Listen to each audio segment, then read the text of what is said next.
1.25% की गिरावट हुई है मार्केट के अंदर में, जो कि मतलब इसके बारे में सोचना भी नहीं चाहिए। आप अगर आप एक म्यूचुअल फंड इन्वेस्टर हो, लॉन्ग टर्म इन्वेस्टर हो, या फिर डायरेक्ट स्टॉक में इन्वेस्ट किया है, लॉन्ग टर्म के लिए किया हुआ है, कंपनीज के परफॉर्मेंस को ट्रैक करते हो न कि उसके प्राइस को, तो आपको सोचने की भी जरूरत नहीं है। इतनी गिरावट बस हुई है, इसके बारे में सोचना भी नहीं आपको। लेकिन क्योंकि आप लोग पैनिक होने लगते हो, मिड मार्केट में ही कमेंट्स आना शुरू हो गए थे इसको लेकर। जब भी वीडियो सुबह में डला था कि क्यों मार्केट गिर रहा है, इसके ऊपर वीडियो बनाइए, क्यों मार्केट गिर रहा है, इसके ऊपर वीडियो बनाइए। चलिए जानकारी दे देता हूं। मैंने सोचा कि रुकता हूं, देखता हूं क्या हो रहा है मार्केट के अंदर में। बहुत मैंने कोशिश की कारण ढूंढने की, कोई सॉलिड कारण मिले, लेकिन कोई सॉलिड कारण नहीं था। कहने को मैं 4-5 कारण आपको गिना सकता हूं, अब गिना ही देता हूं जब बोल रहा हूं। तो सबसे पहला तो जो सेबी ने एक इशू किया था कि जो भी बाहर के, खासकर मॉरिशस के फंड्स हैं जो इंडिया के अंदर पैसा डाल रहे हैं, तो उनको बताना होगा कि जो उनके पास फंड्स है उसका बेनिफिशियरी कौन है, मतलब ज्यादा पैसा किसका लगा हुआ है। तो अल्टीमेटली सेबी जानकारी मांग रही है उन फंड से कि किसका पैसा आप इंडिया के अंदर लगा रहे हो। 9 सितंबर को उसका डेडलाइन है, तो डेडलाइन की तरफ बढ़ रहे हैं।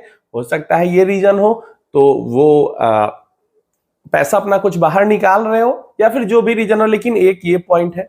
दूसरा पॉइंट है कि आज डेटा आने वाला है यूएस के अंदर में, जॉब रिलेटेड डेटा आने वाला है, तो इसको लेकर भी थोड़ी परेशानी है।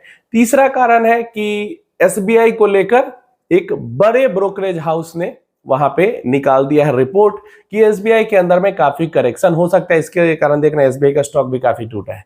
इसके अलावा एक कारण ये भी है कि ग्लोबल मार्केट्स भी थोड़े से वीक नजर आ रहे थे, तो ग्लोबल मार्केट वीक है तो इंडियन मार्केट भी वीक है।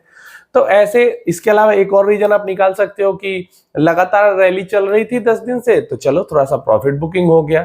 तो रीजन निकालने को कई रीजन यहाँ पे निकल सकते हैं, लेकिन अल्टीमेटली जो मुझे लगता है हुआ यही है कि ग्लोबल मार्केट वीक थे, तो इंडियन मार्केट थोड़ी सी वीक हुई, तो काफी सारे लोगों ने सोचा होगा कि चलो प्रॉफिट बुकिंग ही कर लेते हैं, तो बस प्रॉफिट बुकिंग हुई होगी।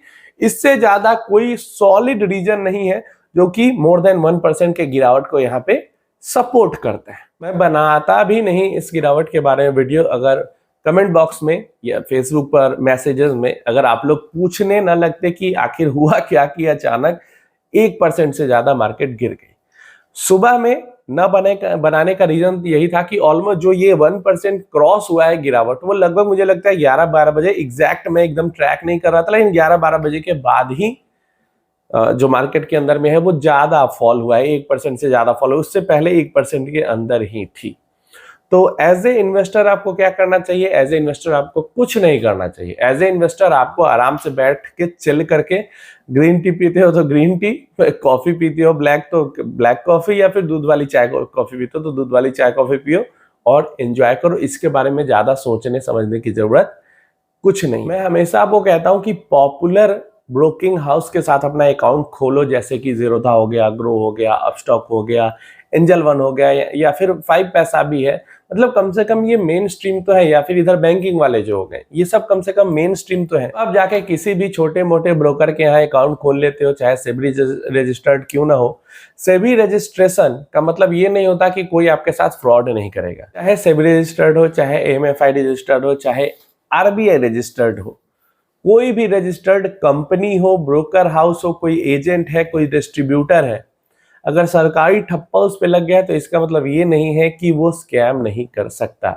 ये जुमला एक बना दिया गया है कि रजिस्टर्ड है तो सही है।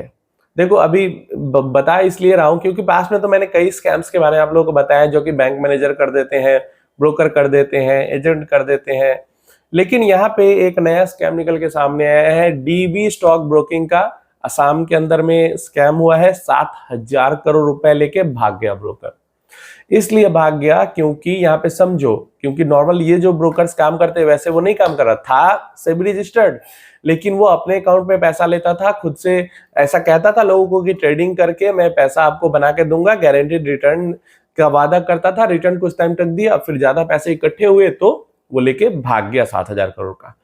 अब इसी स्कैम को असम पुलिस थोड़ा सा रिसर्च कर रही थी, इसके बारे में इन्वेस्टिगेट कर रही थी, तो एक और 2200 करोड़ 2200 करोड़ रुपए का स्कैम सामने निकल के आया है, जो कि दोनों लिंक ही है, डीबी स्टॉक ब्रोकिंग का भी और ये जो 2200 करोड़ का स्कैम जो निकल के आया है वो। और ये जो 2200 करोड़ का स्कैम हुआ है, ये सिर्फ एक 22 साल के लड़के ने किया है।